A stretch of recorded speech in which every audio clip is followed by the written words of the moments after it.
Ethan Hawkins always arrived home at 18:30 sharp, 15 minutes from the office of Midwest Logistics, where he had been working as a supply chain manager for 8 years. A steady job, a steady paycheck, a steady marriage, all of those things formed the basis of his life in Elmbridge, Ohio, a town of just over 45,000 people. That Tuesday in mid-April, he parked his Toyota sedan in the driveway of their small two-story house on Maple Street. Ethan noticed Fiona's car was gone. Again. For the fourth time in 2 weeks, she was late for work. He pulled out his phone to text her but changed his mind. Over 12 years of marriage, they'd developed a certain rhythm. 2 calls a day. Ethan opened the front door. The house smelled of the coffee she'd brewed this morning and the light scent of her new perfume. New. The thought made him freeze in the hallway. When exactly had Fiona changed her perfume? A month ago or 2? He couldn't remember her talking about it or them shopping together. It was just that he'd noticed the new scent one morning. Ethan made his way to the kitchen, opened the refrigerator, and pulled out a bottle of beer. It had been a rough day. Problems with an Arizona supplier, a delayed shipment of parts, a disgruntled customer. The usual work problems he dealt with every day, but today seemed more complicated than usual.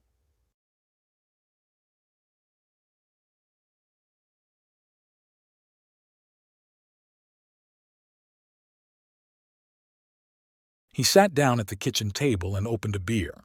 His gaze fell on Fiona's bag, which lay on a nearby chair.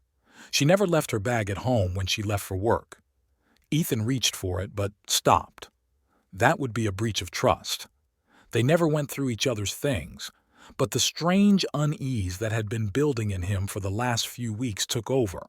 The bag was unzipped. On top was a wallet, a pack of chewing gum, car keys, and why are the keys here? What had she left in? Ethan pulled out his phone and texted, "Hey, are you running late today?" The reply came almost instantly. "Yeah, sorry, meeting ran late. A coworker is giving me a ride home."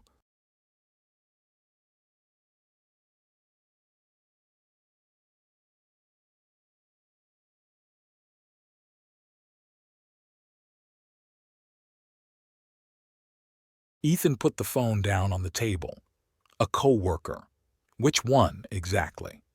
He knew most of the employees at Elm Health, the pharmaceutical company where Fiona worked as a purchasing specialist. Over the years they'd been together, they'd been to company parties more than once. He could have just asked for a name, but something held him back. His gaze fell on the bag again. Next to the wallet, he noticed a folded check. Fiona usually put all the checks in a special envelope. They kept track of expenses, a habit from the days when they had to save every dollar. Ethan took the check and unfolded it.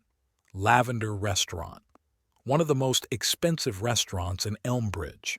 The date, last Wednesday. The day Fiona said she had an important meeting with her suppliers and would be late. She'd come home at almost 11, smelling of wine and the same new perfume. Ethan hadn't paid much attention to it then. Business dinners were part of her job. But why did she still have the check?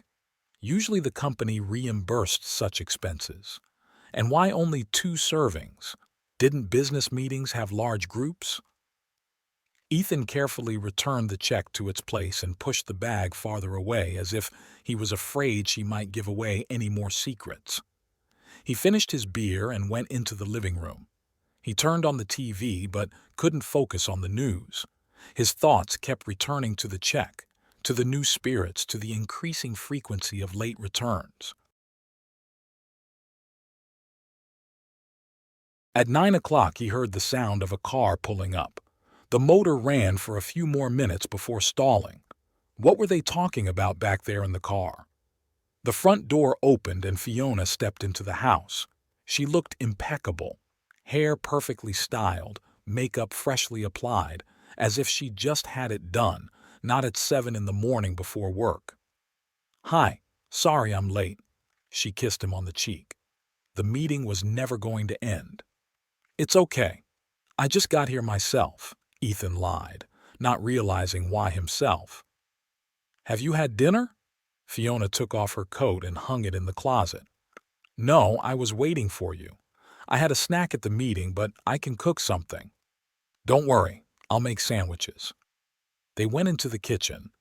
Ethan nodded, pulling bread and ham out of the refrigerator. They ate dinner in silence, exchanging the usual sentences about the day before. Fiona talked about the problems with the new medical equipment supplier, Ethan about the delayed shipments from Arizona. Just an ordinary evening for an ordinary married couple, except that Fiona smelled of the same perfume as the check from Lavender. For the next few days, Ethan watched his wife with renewed attention. He noticed details that had eluded him before.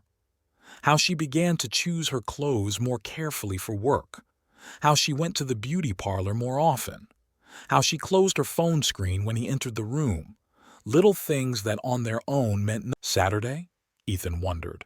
In the 8 years she'd worked at Elm Health, that had only happened a few times.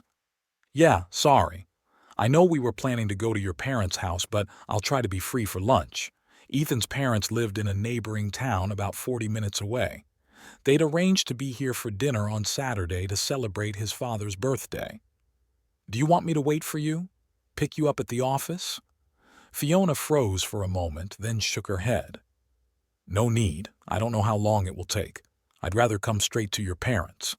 Saturday morning, Ethan woke up earlier than usual. Fiona was still asleep. He got up quietly and went into the kitchen to make coffee.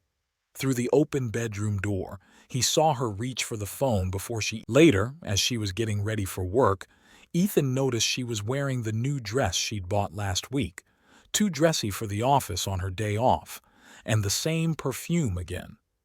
Nice dress, he said, trying to keep his voice sounding casual. Thank you, she smiled, but didn't meet his gaze. After work, I'll go straight to your parents. I don't want to change. Ethan nodded. A logical explanation, but something inside told him it wasn't true. After she left, Ethan got into his car and slowly followed. He kept his distance, letting 2 or 3 cars separate them. Fiona drove to the Elm Health office building on Madison Avenue and parked in the nearly empty parking lot. There weren't many people in the building on a Saturday. She got out of the car and walked toward the entrance, but instead of entering the building, she stopped at the entrance as if waiting for someone. Ethan parked on the opposite side of the street, far enough away that she didn't notice his car. 10 minutes later, a black Audi pulled up to the building. Fiona quickly got into the car, which immediately drove away. Ethan felt the ground go from under his feet. He couldn't see the driver, but he didn't need to. Everything was clear. He sat in the car for a long time, unable to move from his seat. His thoughts were confused. What to do next? Confront her? Follow her? Just walk away? Finally, he started the car and drove home. On the way, he called his mother and told her that he and Fiona wouldn't be able to make it. They both had sudden work commitments. Mother was disappointed, but understood. Such is modern life, she said. Work comes first. At home, Ethan opened the bottle of whiskey he and Fiona kept for special occasions, poured himself a 2-finger pour and sat in the living room chair. They'd met in college in their 3rd year. She was studying pharmaceutical management. He was studying logistics and supply chain management. What brought them together was a joint project to optimize the supply of pharmaceuticals. After college, they moved to Elmbridge, where they were both offered jobs. They bought a house, planned to have children, although they put it off for now. First, they had to strengthen their financial situation, then move up the career ladder. 12 years together, 8 of them, in marriage. 8 years, every day of which he woke up thinking that he was lucky to have met Fiona. Smart, beautiful, ambitious. The perfect match for... When did things change? When did he stop being good enough for her? Or was it not about him? Maybe she'd just gotten bored. The monotony of their life, the lack of thrills, the routine. All of these excuses flashed through his mind, but none of them brought relief. At 6 in the evening, the phone rang. Fiona. He stared at the screen, unable to answer. A minute later, a message came through. "Sorry, running late at work. Tell your parents I apologize." Ethan finished his whiskey and poured another. Lie after lie. How long had this been going on? And what to do now? He remembered his cousin, Declan Reeves, a former policeman, now a private investigator. They weren't particularly close, but kept in touch, exchanging holiday greetings and occasionally meeting at family gatherings.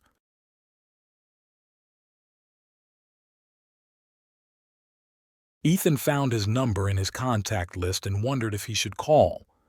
It would mean admitting that the problem was real, that his marriage was cracking at the seams, that the woman he'd loved for 12 years had betrayed him. His finger froze over the call button.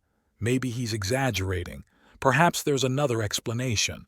But the check from the restaurant kept him on his toes. 2 servings, 1 bottle of wine. The night she'd said she was in a meeting. Ethan pressed the call button. After the 3rd ring, Declan answered. "Ethan? Haven't heard from you in a while. Did something happen?" Ethan took a deep breath. "Declan, I need your help. Professional." There was a pause, then Declan asked quietly, "Is this about Fiona?" "Yes," Ethan answered, feeling something snap inside. Declan Reeves' office was in a small 2-story building in the Elmbridge business district, sandwiched between a dry cleaner and a convenience store. A modest sign, "Reeves, Private Investigations," was barely visible above the front door. Ethan had never been here before. Their meetings with his cousin were usually limited to family gatherings and occasional phone calls. Declan met him in the small reception area, where there was almost nothing but a worn leather couch and a coffee table with last year's magazines. "Come in." Declan shook his hand and led him into his office, a small room with a desk, 2 chairs, and a filing cabinet. Ethan sat down in the offered chair, nervously crumpling his baseball cap in his hands. He'd rehearsed this meeting in his head several times, but he still didn't know where to begin. "Coffee?" Declan asked, nodding at the old coffee maker in the corner. "No thanks." Declan sat down at the table and folded his arms. In his 42, he looked older than his years. The gray in his dark hair, the wrinkles around his eyes, the hard crease around his mouth. 10 years on the Elmbridge police force, then a sudden resignation and the opening of a private agency. Ethan had never questioned the reasons for the change. "So," Declan began, "you were talking about Fiona."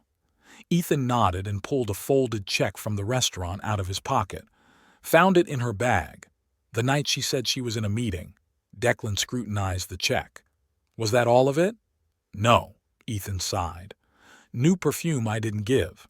More attention to clothes and makeup.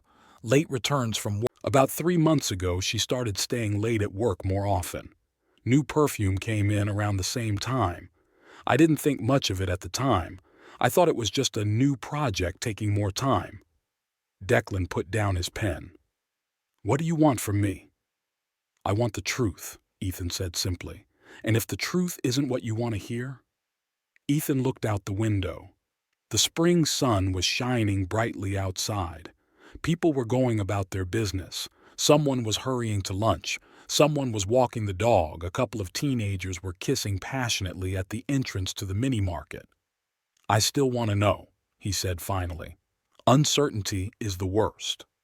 Declan nodded and wrote something else down in his notebook. "I'll need to keep an eye on her for a few days. That means you have to act normal. No sudden questions, no suspicious looks. Can you do that?"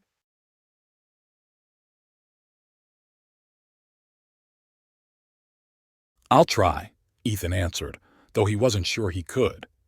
He had spent the last week in a state of constant tension, waiting for confirmation of his suspicions.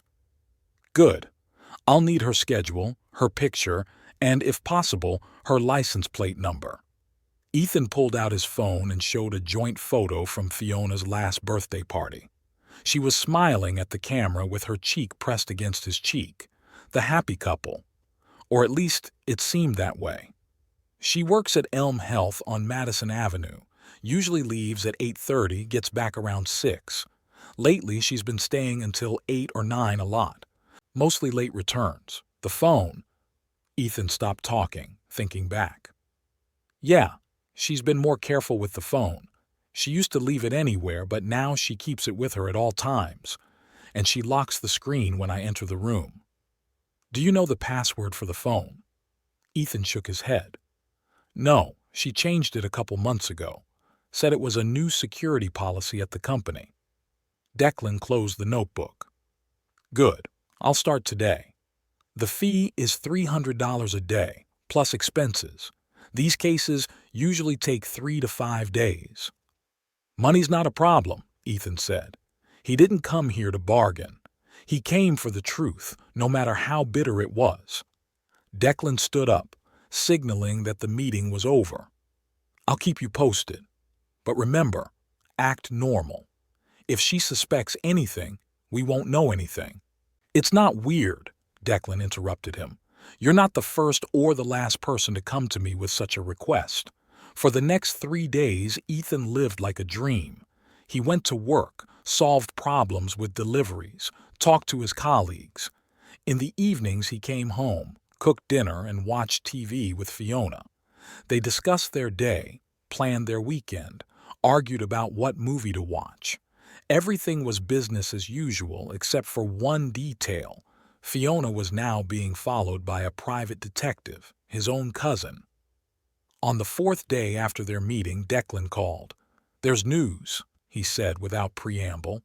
Can you come over today? Ethan glanced at his watch. It was 2 o'clock in the afternoon. It was 3 hours before the end of the workday, but what did it matter? I'll be there in 20 minutes, he answered and hung up.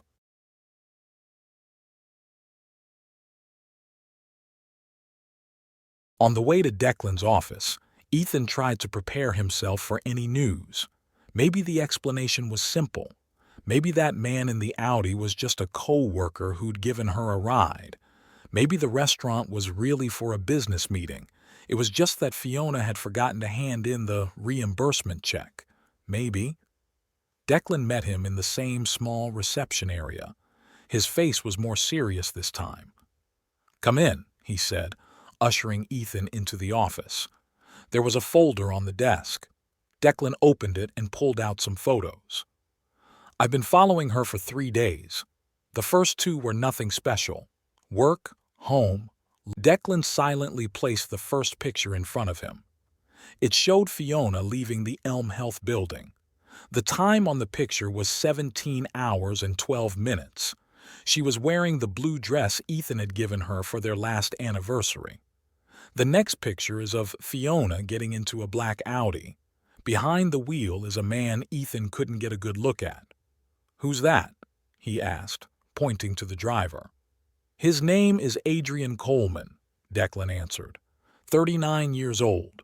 He works for a pharmaceutical company called Biotech in Greenfield. That's 40 minutes from here. Married. 2 kids. Ethan felt his insides tighten. So this man was not only destroying his marriage, but his own as well. Are you sure? Declan nodded and put down another photograph.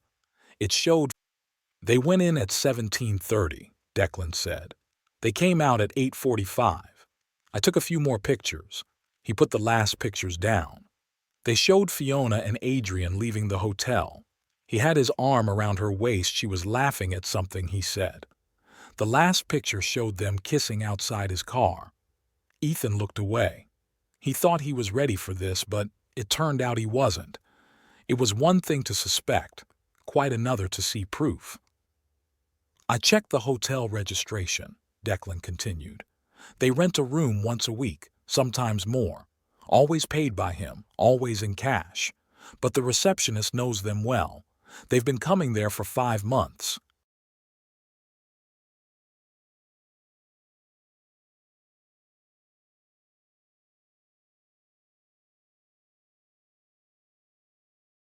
"5 months. Half a year." Ethan tried to remember what had happened 5 months ago. Nothing much, it seemed. They'd spent Christmas with her parents in Chicago. Then they came home, and everything went on as normal. When exactly did she start pulling away? When did Adrian Coleman come into their lives? How had they met? Ethan asked, not knowing why he wanted to know. I'm not sure, Declan answered. Maybe at some industry conference. Biotech and Elm Health are in the same field. Ethan remembered that Fiona had gone to a conference in Chicago in October. She had come back enthusiastic, talking about new contacts and interesting reports. Perhaps that's where it all started. What am I supposed to do now? He asked, looking at the photographs. Declan gathered the pictures back into the folder. That's up to you. Ethan nodded. He paid Declan the agreed amount and took the folder with the photos. Thank you, he said. I know it's just a job for you, but thank you. Declan looked at him with an unusual softness. Look, Ethan, I've seen a lot of cases like this. It's always painful. But remember, it's not your fault she made that choice. Ethan walked out of the office and got into his car. He didn't turn on the engine. He just sat there looking at the car in front of him. Memories flashed through his mind. Their first meeting in college, their first date, the trip to the ocean over spring break.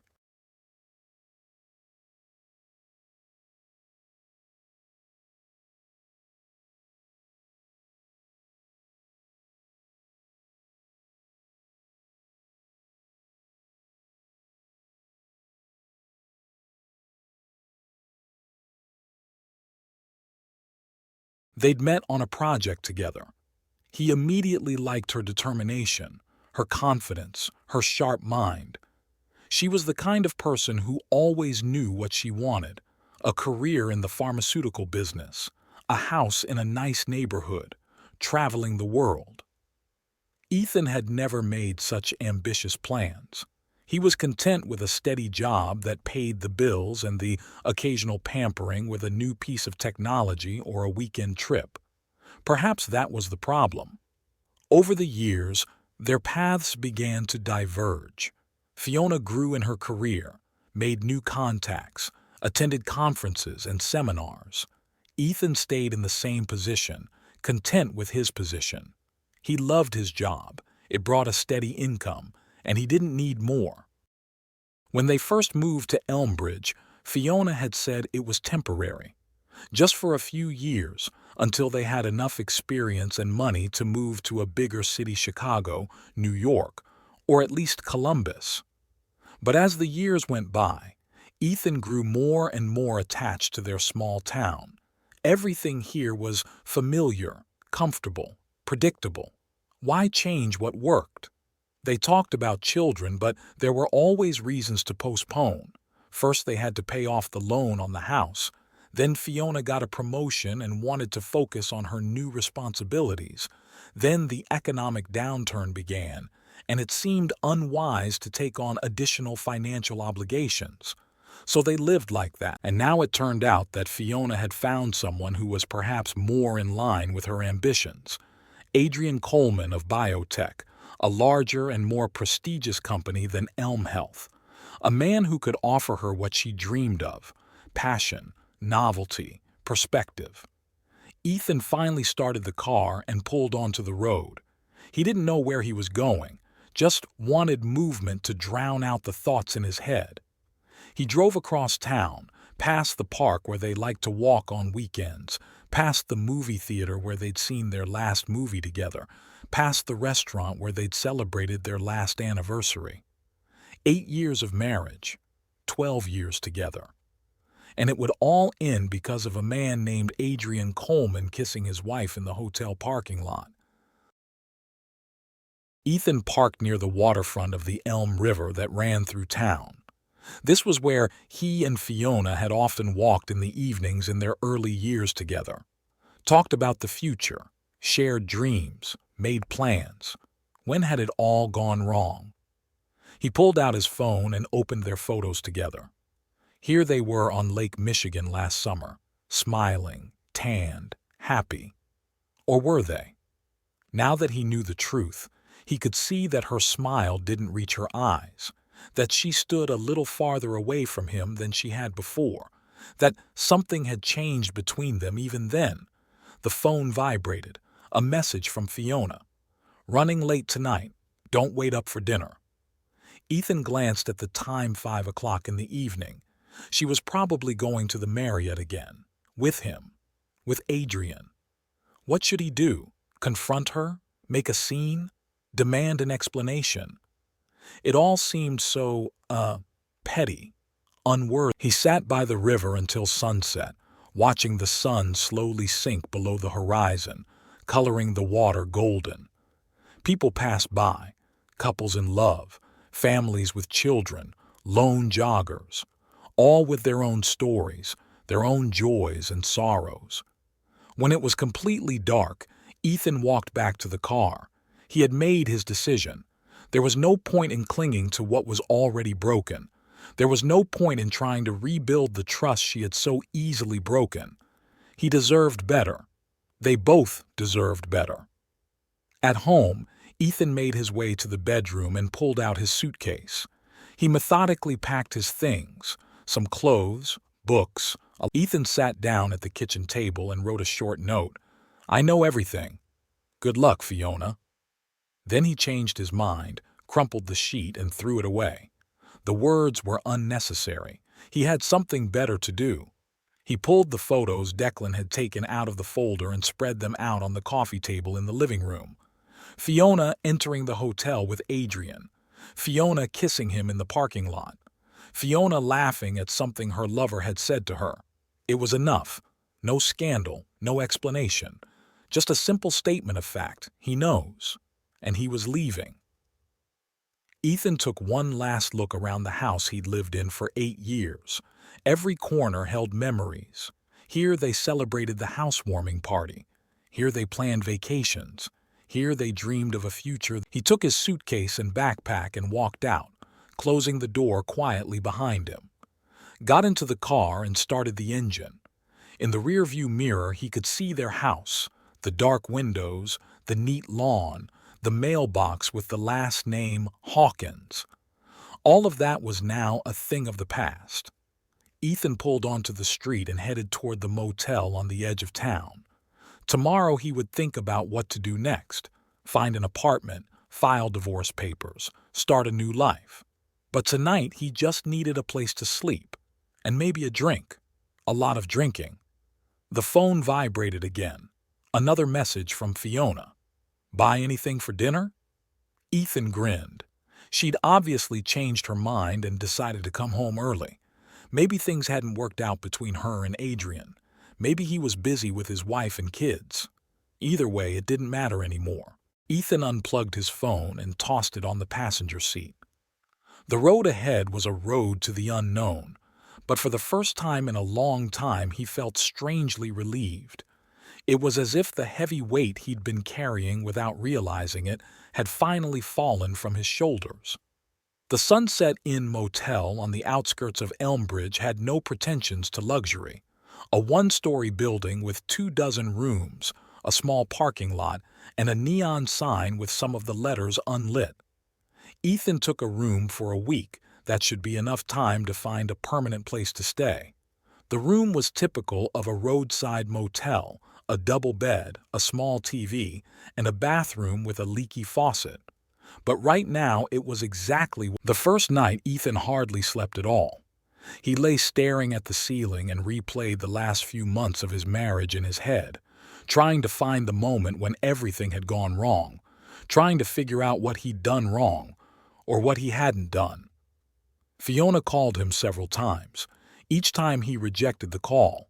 She left messages, first concerned, then annoyed, then concerned again. Where are you? Why did you leave? Why aren't you answering your phone? We need to talk. Please call. Ethan listened to them, but didn't call back. What was there to talk about? Everything had already been said by the pictures on the coffee table. In the morning, he called work and took 2 weeks vacation. To his boss, David Morris, he briefly explained that he had family. Ethan spent the first few days after leaving home in a strange daze. He ate little, slept a lot, and hardly left the room. His cell phone was off most of the time. He didn't want to talk to anyone, not Fiona, not his friends, not his parents. especially his parents. How to explain to them that his marriage was broken, that the woman they had accepted as a daughter had betrayed him. On his third day at the motel, Ethan realized he couldn't hide forever. He needed to move on. The first thing he did was call a lawyer. Brandon Summers was a college friend who specialized in family law.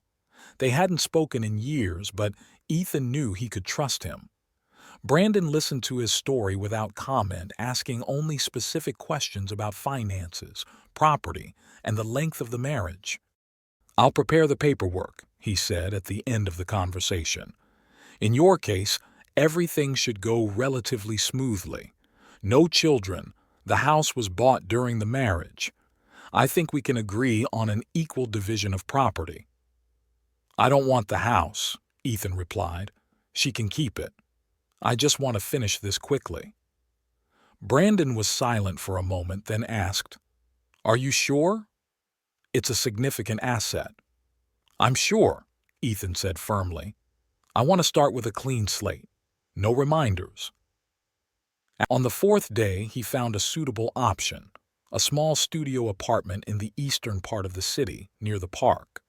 The neighborhood was quiet, the apartment was clean, and the rent was reasonable. He signed a 1-year contract, paid the deposit and the first month's rent. All the while, Fiona kept calling and writing.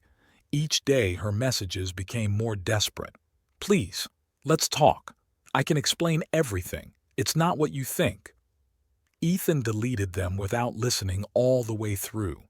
What explanation could there possibly be? That she happened to be in a hotel with another man? That the kisses in the parking lot had been friendly?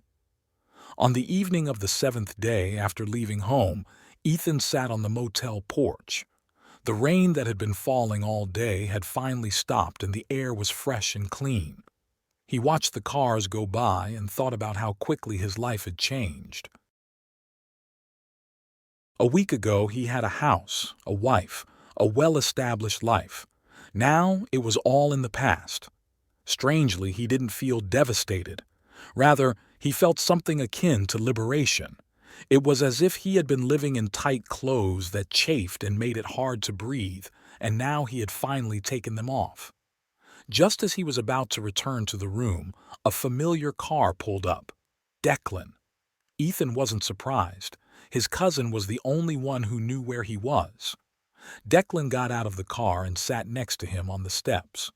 "You're not answering your phone," he said in lieu of a greeting. "Your phone's off. Your mother's worried. She called me today, asking if I knew where you were." Ethan sighed. He should have called his parents. They deserved an explanation.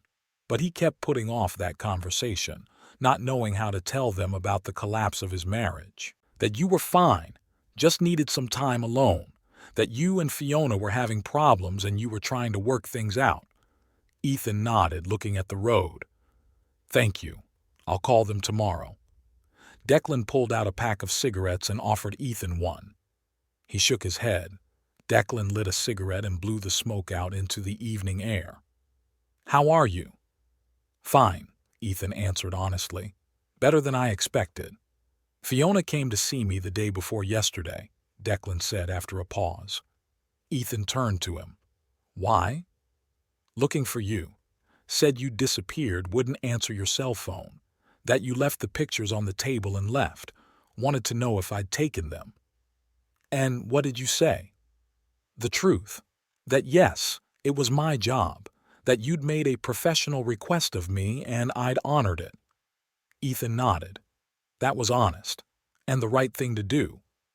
"She was crying," Declan continued. Ethan grinned. Classic. "It's not what you think." "I'm not saying you should forgive her," Declan said, "just relaying what she said." They were silent for a moment. The evening was getting cooler, and Ethan shivered in his light jacket. "I found an apartment," he said. "I'm moving in tomorrow." "Good," Declan nodded. "Do you need any help?" "No, I don't have much stuff. I can manage on my own." Declan finished his cigarette and put it out on the step. "What's next?" Ethan shrugged. "Divorce. A new life. I don't know." "Have you thought about talking to her?" Declan asked cautiously. Not to go back, just to find out why. Ethan hesitated. That question, why, had plagued him ever since he'd seen the pictures. Why had she done it? What was she looking for in another man? What was missing in their marriage?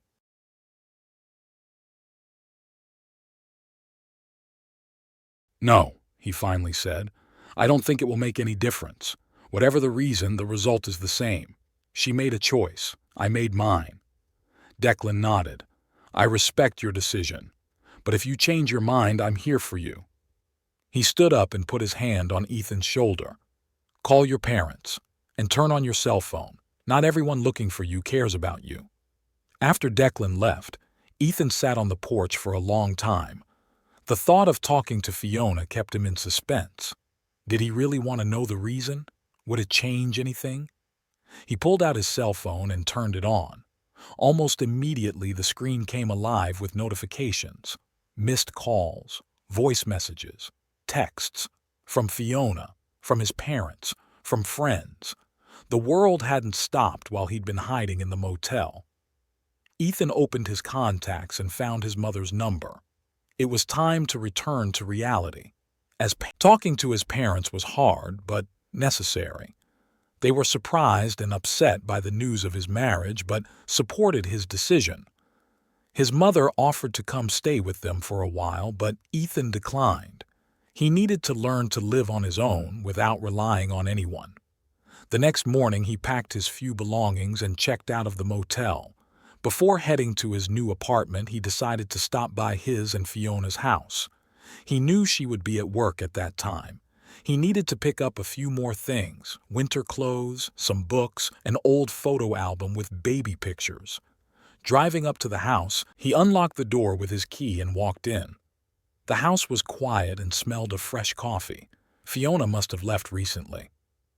On the kitchen table was her cup of unfinished coffee. An open magazine lay next to it. Ethan made his way into the living room. The pictures he'd left on the coffee table were gone. In their place was an envelope with his name on it. He picked it up, hesitated, but didn't open it. Whatever was inside, apologies, explanations, pleas for forgiveness, it didn't matter anymore. He went up to the bedroom and quickly gathered the things he needed. He tried not to look at the pictures of them together on the walls, at her things in the closet, at the bed where they'd spent so many nights. It all belonged to the past now.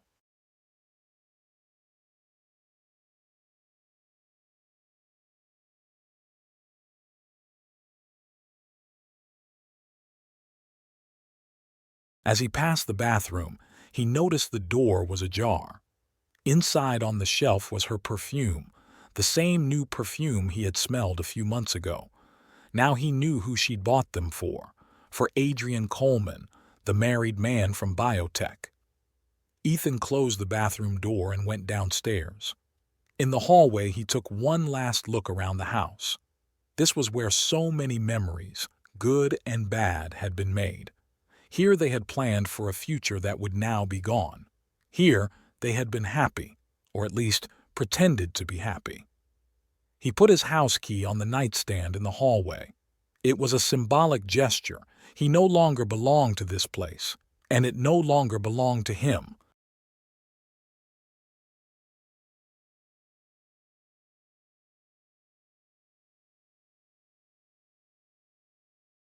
With the envelope in his hand, Ethan walked out of the house, closing the door behind him.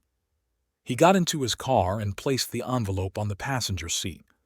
Part of him wanted to open it, to read what she had written. The other part knew that would only prolong the pain. Ethan started the engine and pulled out of the driveway. In the rearview mirror, he could see their house, the place they'd once called their own. Now it was just another house on a quiet street in Elmbridge. On the way to his new apartment, he stopped at a gas station dumpster and tossed the unopened envelope. The past should stay in the past. It was time to move on. The new apartment was small but bright.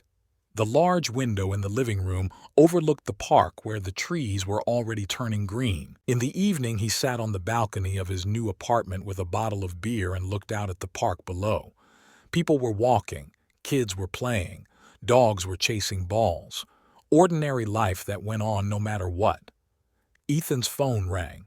He looked at the screen. Fiona. Again. He thought about the envelope he'd thrown away, about how he'd never found out what she'd wanted to say. Perhaps this was his last chance to hear her explanation. His finger hovered over the answer button. One gesture and he'd hear her voice, would know the reason, maybe get the closure he craved. But instead, he rejected the call and turned the phone off. Some questions are better left unanswered. Some doors were better left unopened.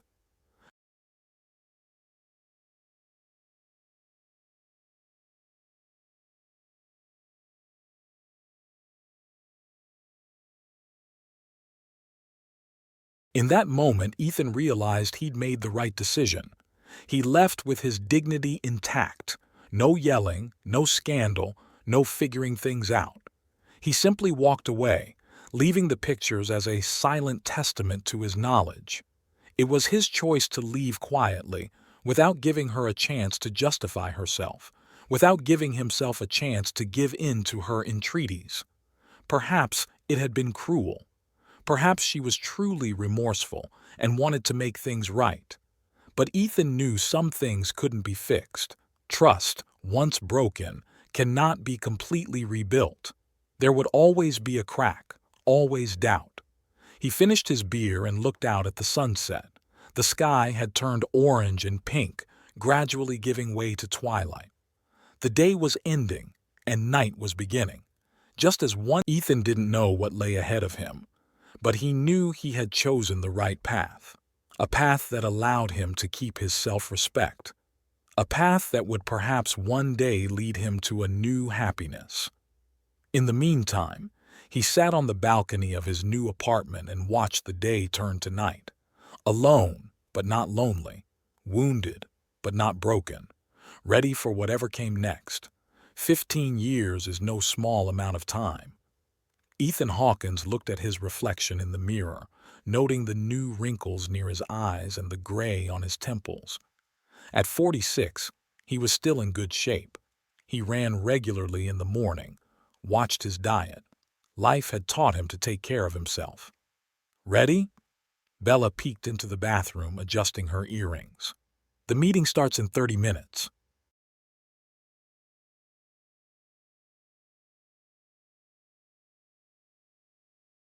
Ethan nodded and smiled at his wife. Bella Hawkins, maiden name Cortez, had come into his life 12 years ago, when he'd just about resigned himself to the idea of being alone. A nurse from the trauma unit where he'd been admitted after a bad fall from his bicycle. Dark eyes, a cocky smile, and the professional nonchalance with which she'd changed the bandage on his broken arm.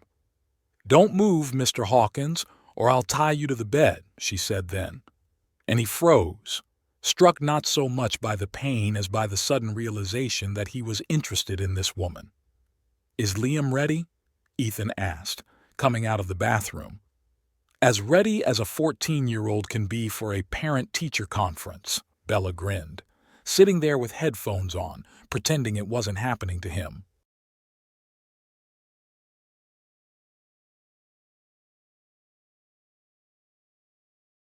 Ethan made his way to his son's room. Liam was sitting on the bed, staring at his phone, headphones on his head. Tall and thin, with Bella's dark hair and Ethan's gray-green eyes, he was at that difficult age when childhood was behind him and adulthood had not yet begun. "Time to go," Ethan said, tapping lightly on the door jamb. Liam reluctantly took off his headphones. "Do we really have to go?" "Yeah, we should. Besides, your grades are good. Mom and I have nothing to worry about." "Then why go at all?" Liam grumbled but got up and pulled on his sneakers.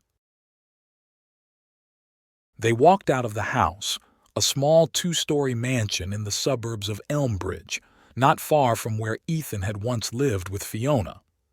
It was a different neighborhood, a different house, a different life. After the divorce, Ethan had lived in a rented apartment for a long time, then moved to a neighboring town, but after a few years he'd returned to Elmbridge. There was a good job here, his parents lived here, and he'd been offered a position as logistics director at the same company where he'd started his career. In the car, Liam put his headphones back on, shutting himself off from the world. Bella turned to Ethan. "Are you nervous?" "Why would I be?" He raised his eyebrows in surprise. "Just asking," she shrugged. "It's a new school, after all." 3 months ago, they'd moved Liam to a prestigious private school. The Elmbridge Academy was famous for its science program. "Liam's going to be fine," Ethan said, focusing on the road. "He's a smart boy." Bella nodded and turned away to the window. Sometimes she felt that wall between her and her husband, not alienation, but a kind of restraint that appeared when it came to feelings, to excitement, to things that couldn't be measured or logically justified. It didn't happen all the time, but often enough for her to notice, to realize that there were parts of his soul where he wouldn't let anyone in, not even her. The academy greeted them with a brightly lit front entrance and groups of parents rushing to a meeting. The tall, modern building with large windows and well-maintained grounds looked imposing in the evening twilight. "I'm going to the cafeteria," Liam said. "Which room is it?" Ethan asked, studying the scheme of the school. 312, Bella pointed to the plan. "The third floor, math and science." They walked up the wide staircase, discussing the latest news. Mrs. Parker's neighbor was getting married for the 4th time. Bella's boss was retiring. Ethan's parents were planning a cruise to Alaska. The usual topics, the usual conversation of a married couple who had been together for over a decade. The third-floor hallway was crowded. Parents gathered in groups, some hurried to classrooms, some stood near the stands with students' work. Ethan and Bella were walking slowly toward room 312 when a voice behind him made him freeze. "Ethan? Ethan Hawkins?" He turned around and met the gaze of a woman he hadn't seen in 15 years, Fiona. She hadn't changed much, the same long brown hair, now with a slight streak of gray, the same green eyes. The wrinkles in her face that weren't there before only made her more interesting. She was wearing a simple dark blue dress and a modest pearl necklace. "Fiona," he said, surprised at how calm his voice sounded. "Wow," she smiled slightly. "What a surprise." Bella shifted her gaze from her husband to the stranger and back again, feeling the sudden tension. "Bella," Ethan turned to his wife, "this is Fiona, my ex-wife." "Nice to meet you." Bella extended her hand with a polite smile. "Likewise," Fiona shook her hand. "Are you here for the parent-teacher conference?" "Yes, our son Liam recently transferred to the academy," Bella replied. "And you?" "I work here." Ethan blinked in surprise. Fiona was a teacher? A woman who had once dreamed of a career in the pharmaceutical business, of moving to the big city?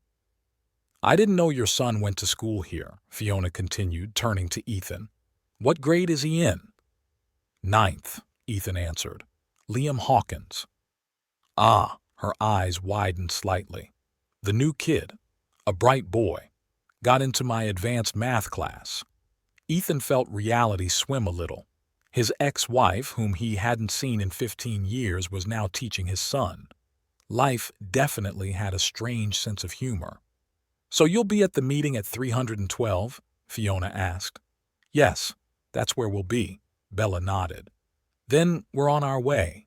Fiona smiled slightly. "Come on, I'll show you where it is."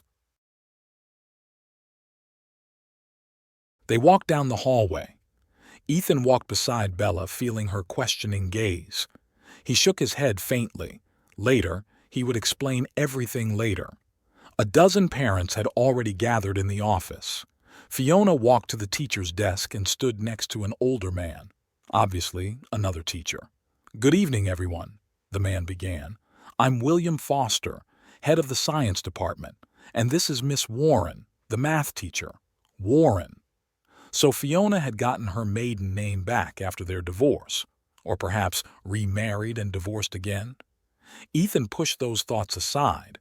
What difference did it make? The meeting went on as usual. The teachers talked about the program, the requirements, the upcoming projects. Parents asked questions. Ethan sat still, looking at Foster and Fiona, trying not to show how strange it was for him to see her here in this role. When Fiona started talking about the math program, he noticed the change in her voice. There was a confidence, a passion that hadn't been there before. She talked about the projects she had planned for the students, and her eyes shone with enthusiasm. This Fiona was nothing like the ambitious but perpetually unsatisfied woman he'd once lived with. After the formal part, the parents broke into groups for private conversations with the teachers. Ethan and Bella waited their turn to talk to Fiona. "Liam is a very talented boy," she said, looking at her notes. "He has a great logical mind. He doesn't solve all problems in a standard way, but that's a good thing. Creativity in math is a rare quality." "He gets that from his mom," Ethan said, glancing at Bella. "She always thinks outside the box." Bella smiled and squeezed his hand lightly. "He has good prospects for the Olympics," Fiona continued. "If he's interested, of course." "He likes a challenge," Bella said, "especially if they involve physics or programming." "Great," Fiona nodded. "We have a robotics class, so he might be interested. Professor Lynch teaches it on Thursdays after school." They discussed a few more details of the learning process. The conversation was professional, with no hint of the past. It was only when Bella stepped away to talk to another teacher that Fiona said quietly, "You have a wonderful family, Ethan." "Thank you," he replied. "I'm glad you're doing well." She looked at him with a slight sadness. "I really am." Ethan nodded, not knowing what to say. Their story had ended long ago. All the pain and anger was in the past. Now in front of him was just a woman with whom he had once shared a part of his life. "And you?" he finally asked. "How are you?" "Good," she smiled. "I've been teaching for 10 years. I never thought I would be a teacher, but life is full of surprises." Ethan wanted to ask what had happened after their breakup, how she'd ended up in teaching if she had a family. But he didn't. Those questions belonged to the past he'd left behind. "I'm glad you found your place," he said simply. "You too," she nodded at Bella, who was walking back toward them. "Take care of that." Bella walked over and they said goodbye to Fiona. Walking out of the office, Ethan looked back. Fiona was already talking to the other parents, smiling and explaining something. She looked in her place, confident, calm, content with her life.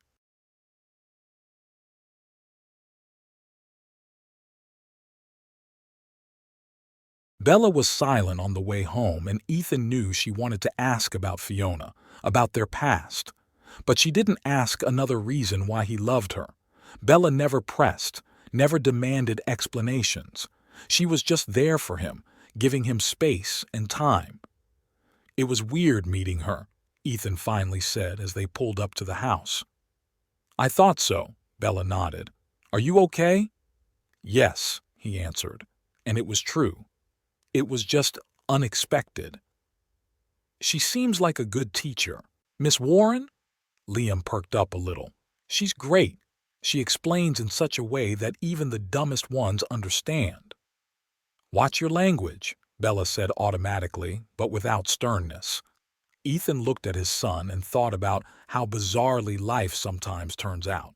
His ex-wife was now teaching his son, a son who had been born to another woman, a woman who had healed his wounds and shown him that love could be simple and secure. In the evening, when Liam had already gone to his room and Bella was reading in bed, Ethan stood at the window in their bedroom and watched the starry sky. Meeting Fiona had stirred up memories he'd buried long ago. The pain of betrayal, the bitterness of disappointment, The next morning, after the parent-teacher conference, Ethan woke up earlier than usual. It was just starting to get light outside the window. Bella was still asleep, quietly drifting off to sleep. He carefully got out of bed, trying not to wake his wife, and went down to the kitchen. Brewing coffee, Ethan thought about yesterday's meeting. Fiona. 15 years had passed, and he could still recognize her at first sight. Wonder how she saw him. Older, changed, happy. The last thought made him smile. Yes, he was happy. Really happy. He sat down in a wicker chair and tried to analyze his feelings. Meeting his ex-wife had caused no pain, no anger, not even awkwardness. Only mild surprise and perhaps curiosity. How had her life turned out? Why did she become a teacher? Had she found happiness? Fiona looked peaceful. That's the word for it. There was none of that nervous energy, that constant striving for something more that he remembered. She seemed content with her place in life. Perhaps she'd found what she'd been looking for all these years. Strangely, Ethan felt something like joy for her. Not schadenfreude, not vindictive satisfaction, but genuine joy for a person who had once been an important part of his life. A person who had hurt him, but had ultimately pushed him toward a better life.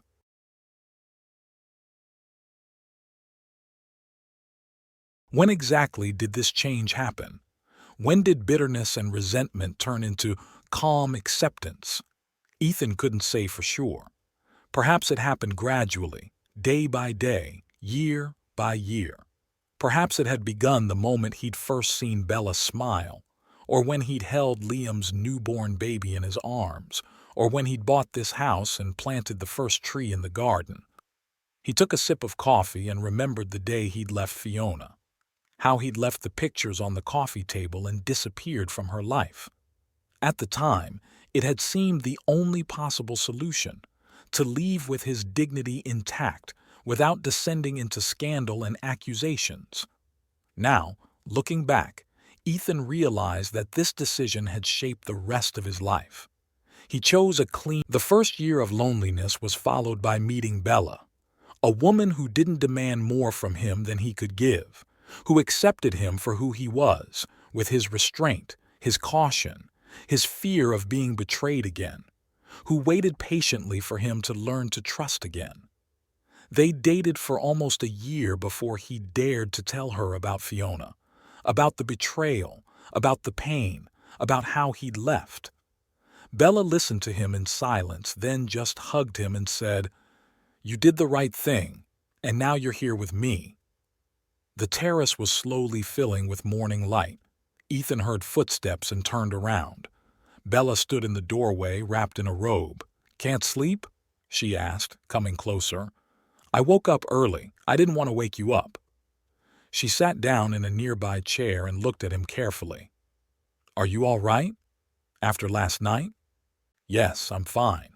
Just thinking. About the past and the present. About how things had turned out." Bella reached out and touched his palm. "Do you have any regrets?" Ethan looked at her, the woman who'd been by his side for the last 12 years, who had borne him a son, who had created a home filled with warmth and comfort.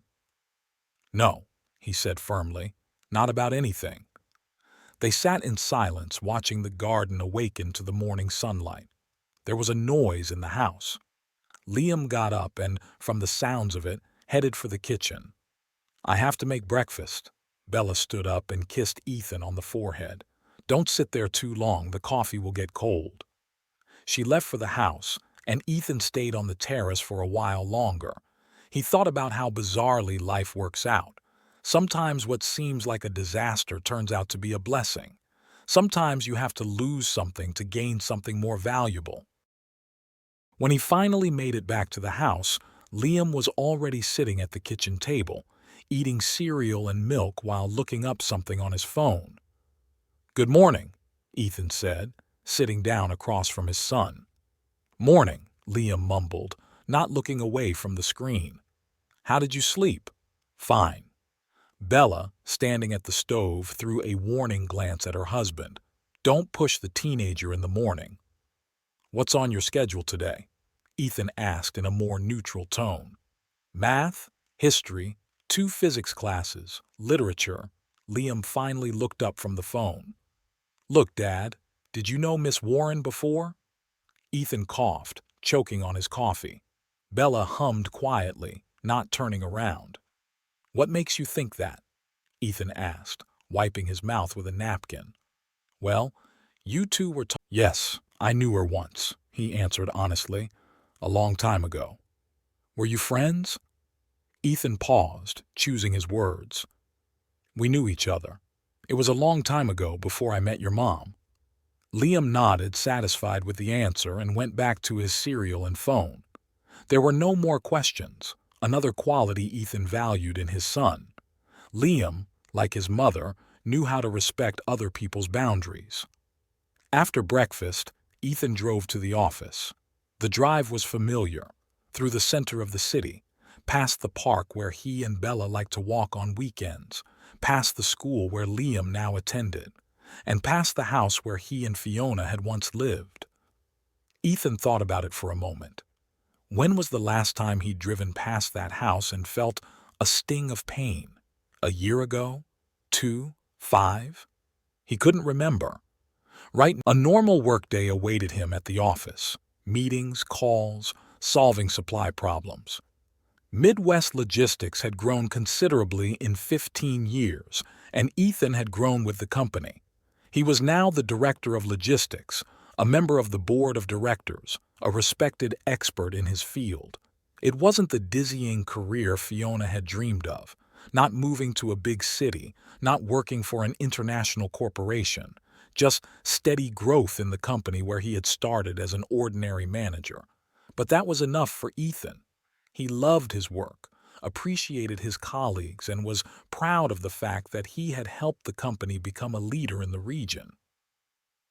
On his way home in the evening, Ethan decided to make a small detour.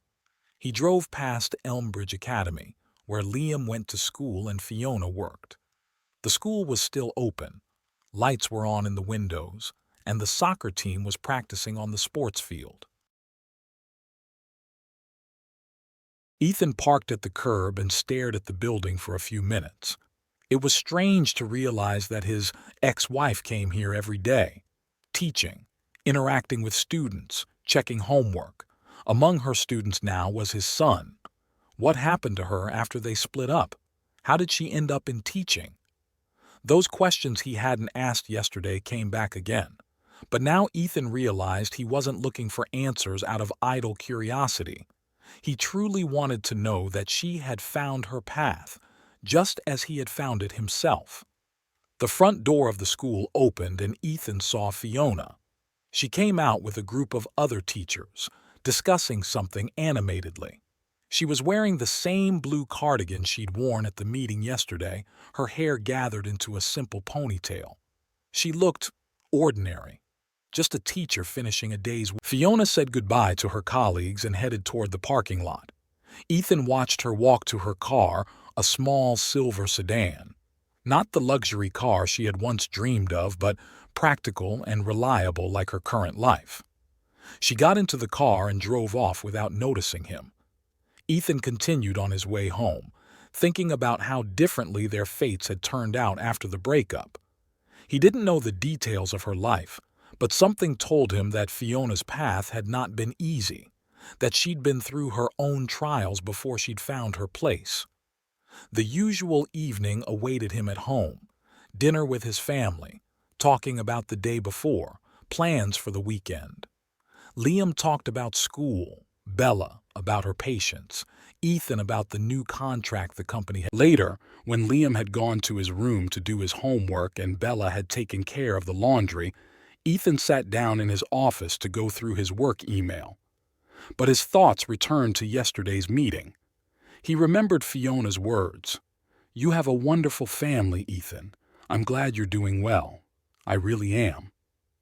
There was no envy or bitterness in her voice, just a sincere acknowledgement of his happiness. It made him wonder, did she herself find what she was looking for? Had she had that unconditional acceptance and support in her life that Bella had given him? That anchor, that sense of home he'd found with his new family? Ethan opened a desk drawer and pulled out an old photograph. He and Fiona on their wedding day, young, happy, full of hope. He kept the picture not out of sentimentality, but as a reminder of the path that had led him to where he was now.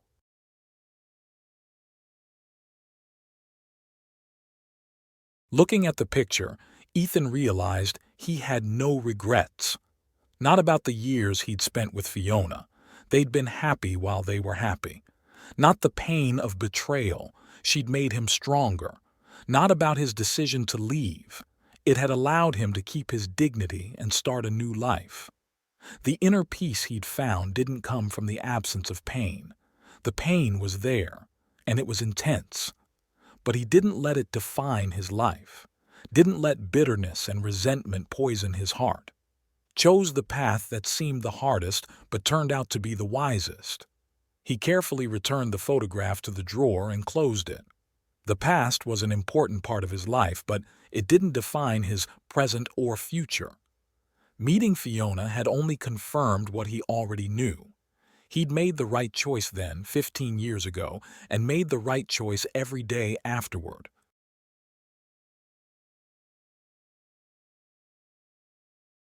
Muffled music came from Liam's room. The water was running in the bathroom. Bella was taking a shower. The usual sounds of a house filled with life. His home, his life. Ethan turned off the computer and went into the bedroom. There he sat on the bed and waited for Bella. He wanted to hold her, to feel the warmth of her body, to hear her heartbeat, just to remind himself again how lucky he was. When Bella came into the room, wrapped in a towel, her hair wet, Ethan smiled. "What?" she asked, noticing the look in his eyes. "Nothing," he replied. "Just thinking how lucky I am." Bella came over and sat down next to him. "Is this about meeting her?" Ethan shook his head. "Not really. It's just, I realized something important, about how we come to inner peace." "And how is that?" Bella rested her head on his shoulder. "We think that peace comes when the pain goes away, but it doesn't. Real peace comes when we make the right choices, even if they're hard. When we stay true to ourselves, even when it hurts. When we find the strength to move forward without looking back." Bella remained silent, just holding his hand. 15 years ago, I made the right choice," Ethan continued. "Not because I left her, but because I left with my dignity intact. I didn't humiliate her or myself with scandals and accusations. Just walked away and started a new life." "You've always been strong," Bella said quietly. "That's one of the reasons I fell in love with you." Ethan hugged her, inhaling the scent of shampoo from her hair. "And I also realized that happiness is a choice."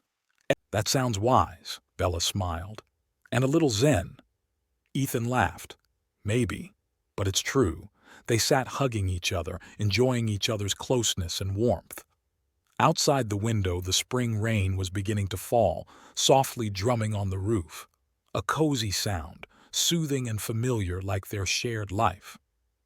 "You know what else I realized?" Ethan said after a long pause.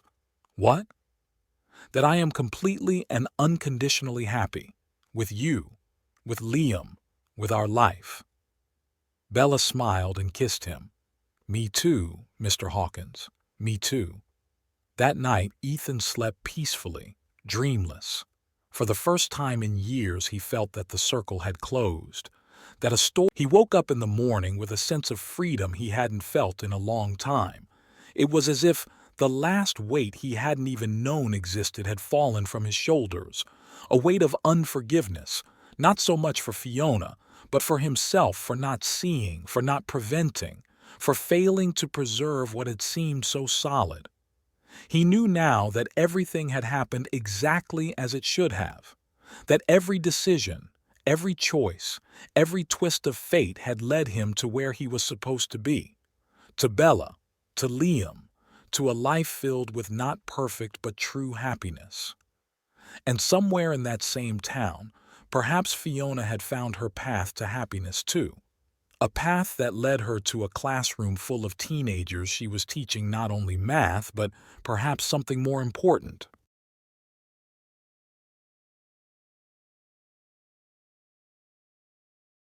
Everyone has their own path, and sometimes the wisest decision is to just let everyone go their own way, without anger, without regret, with gratitude for the lessons and for the opportunity to move on.